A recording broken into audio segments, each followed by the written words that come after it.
be forgiven for thinking there are really several reasons for having these portable fire extinguishers around the workplace. But this is more than bad practice. In fact, it could be against the law, and whilst they may seem like the world's most convenient doorstops, the real reason why we have extinguishers is a lot more serious. Extinguishers are there to cover the possibility of fire, and the fact is, in an emergency, one of these could easily make the difference between having a minor incident on your hands or a major disaster. Using it correctly could prevent injury, save your premises, your job, and even your life. So, first things first.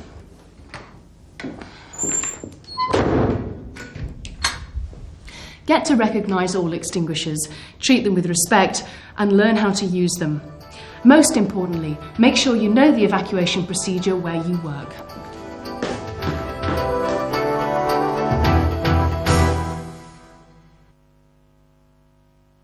I'm going to show you all the basic do's and don'ts about the fire extinguishers you have at work.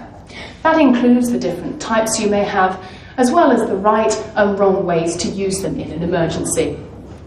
All in all, there's never been a better time to really brush up on your knowledge, because the latest European manufacturing standards mean that the appearance of your extinguishers will be changing.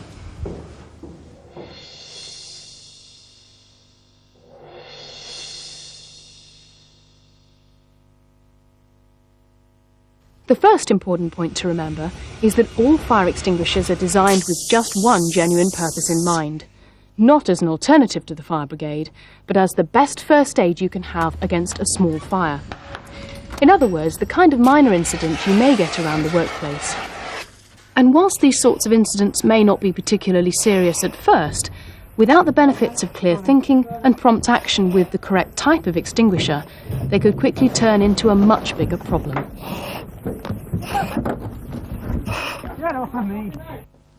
But what is the right sort of extinguisher? After all, surely one fire's just like another. Well, unfortunately not. Although all fires may look more or less the same, there's a very real difference in the way they occur, the way they spread, and the way in which they must be fought. Using a method that's right for one sort of fire may be ineffective for another. In fact, it may even make matters far, far worse. So as you can see, it's vital that you can recognise the different sorts of fire and know the best weapons to fight them with. Unlikely though it is, you can never predict where or when you might have a fire emergency on your hands. Therefore, it's essential to know the correct extinguisher for the job. Ideally, you should get this sort of knowledge through attending a practical training programme under professional guidance, but of course, this isn't always possible. Even so, there are still a lot of essential facts that everyone can learn, starting with fire itself.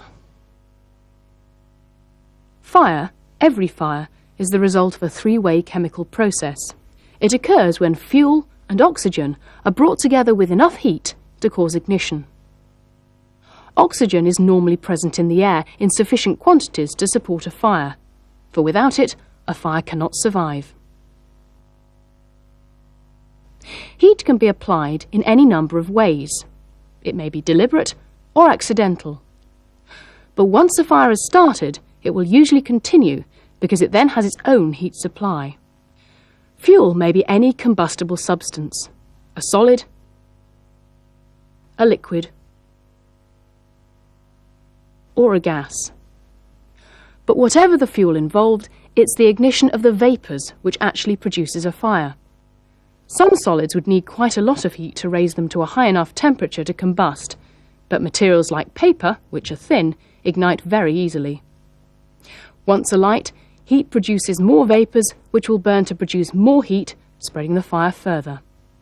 Some liquids are potentially dangerous because they give off vapour all the time, whilst gases are already vapours and ignite instantly. So the basic principle is this: to extinguish any fire, remove either the heat, fuel or oxygen, and it simply cannot survive.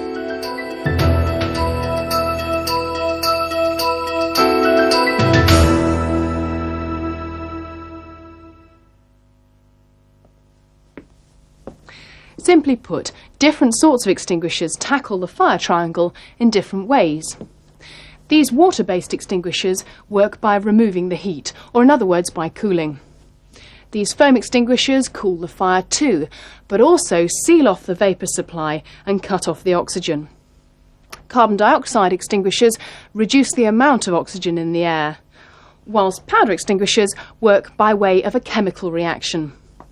All have their own strengths and advantages, and knowing which to choose and how they should be used in a fire emergency has never been so important. Because under the European standards we mentioned earlier, the old colour coding system has been phased out, and you could be faced with choosing between two completely different extinguishers which, because of their design, could look very similar. An area of colour coding has also been retained in many cases, but you could also find that some extinguishers actually look quite different, but are in fact exactly the same. The important point to remember is that whether your extinguishers look like this or like this, when it comes to making your selection, you should take your cue from the information they carry and the type of fire you're faced with. Within the home and workplace, fires fall into 4 basic categories. There's the Class A fire, the sort of thing that can happen when freely burning materials such as wood, paper, carpets or fabric catch fire. These can be tackled quite simply with a standard water jet extinguisher. All you have to do is apply a steady stream of water at the base of the fire, holding the nozzle with one hand and working from side to side. This will cool the fuel material and cause the fire to go out. Make sure you damp down the area surrounding the fire to stop it spreading further. Alternatively, you may also have one of these newer, lighter, water with additive spray extinguishers where you work. You'll notice that these extinguishers are not only lighter and easier to use, but also the spray of water gives a broader spread than a jet, just like a shotgun effect against the fire. So that's water-based extinguishers, ideal for fighting a Class A fire.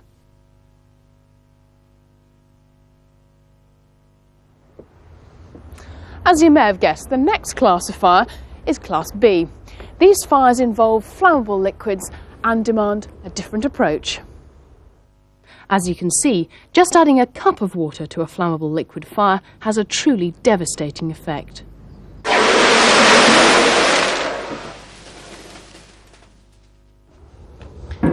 So for flammable liquid fires, that's the Class B fires caused by petrol, oils, fats or greases. These foam extinguishers are the best option. Foam works by floating in on the surface of the fuel, cooling it and cutting off the oxygen in the process. When using a foam extinguisher, you should always move in as close as you can without putting yourself at risk. On contained fires, work from the back edge of the fire, allowing the foam to spread gently over the surface.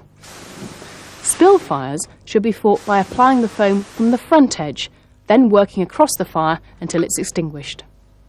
Foam and foam spray extinguishers are versatile weapons in the fight against fire because they have an all-round effectiveness, which makes them suitable for Class A as well as Class B fires. Remember too that if you accidentally spill fuel, you can use a foam extinguisher as a wise precaution against it catching fire. For Class B fires over larger areas, spillage fires and in places where there are multiple fire risks, these powder extinguishers are the best answer. As you can see, powder extinguishers knock out a fire very quickly. They can be used at a greater distance than other extinguishers and have a terrific density of spread, which rapidly smothers a fire. To use a powder extinguisher, cover the fire in a steady sequence, driving out the flames area by area until the fire is definitely extinguished, as reignition could occur.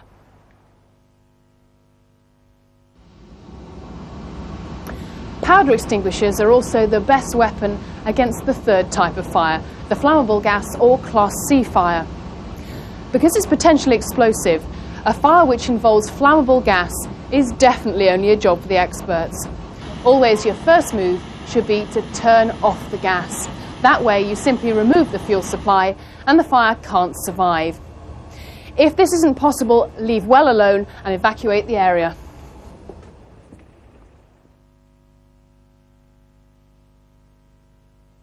Electrical installations bring dangers all of their own. For once a fire gains a hold here, it can travel quickly through a wiring system and spread throughout the building.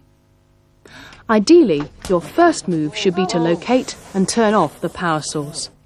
On no account should you use a water or a water-based extinguisher such as these on a fire which involves electricity. So instead, reach for your nearest carbon dioxide extinguisher. Don't forget they're high-powered extinguishers. They pack quite a punch and the noise may surprise you. So hold it securely with both hands and aim a stream of gas against the source of the fire, moving side to side across the whole area until the fire is out.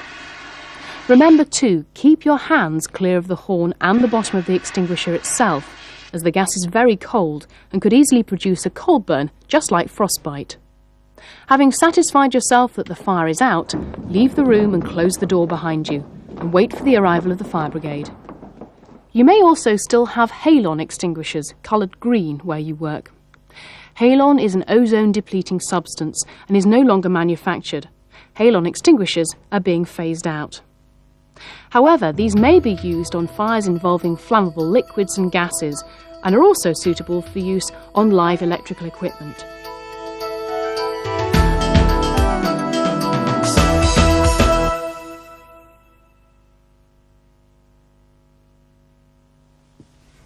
So that's the different classes of fire, Class A, B, C, and fires involving electrical equipment. For each one, there's a specific extinguisher, recognisable by the icons on the body, and this normally applies no matter where you are. As you've seen, many of them are suitable for multi-purpose use, as well as the speciality for which they were first designed. Yours may look slightly different than this one, but in principle, nearly all modern extinguishers operate in a very similar way. All you have to do is follow the clear instructions. Simply remove from the bracket, pull out the safety pin, aim, squeeze the levers, and, well, fire. Always try to remember these important points about using fire extinguishers. If possible, have someone with you at all times. Always remember to make it a priority to call the fire brigade and raise the alarm. When you use an extinguisher, keep calm and remember your training. Learn the correct way to use an extinguisher. The right method will buy you results. Extinguishers have plenty of capacity to stop a small fire when used correctly. If you have difficulty with lifting, you can always drag one of the bigger old-fashioned extinguishers. If in doubt, get out.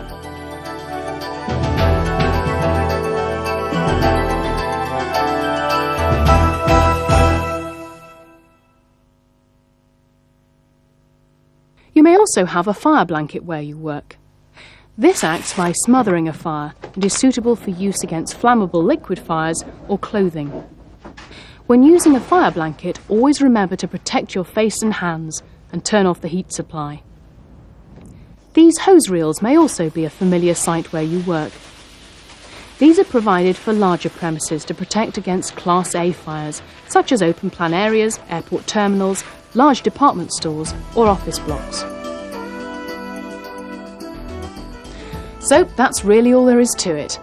Remember the alphabet of fire and get to know the icons for Class A, Class B and Class C fires, as well as fires involving electrical risks. Recognise the different types of extinguishers where you work and become familiar with their location. Make sure that you know the correct procedure to follow in the event of an emergency, and that you understand how your extinguishers should be used. Moreover, treat them with the respect they deserve.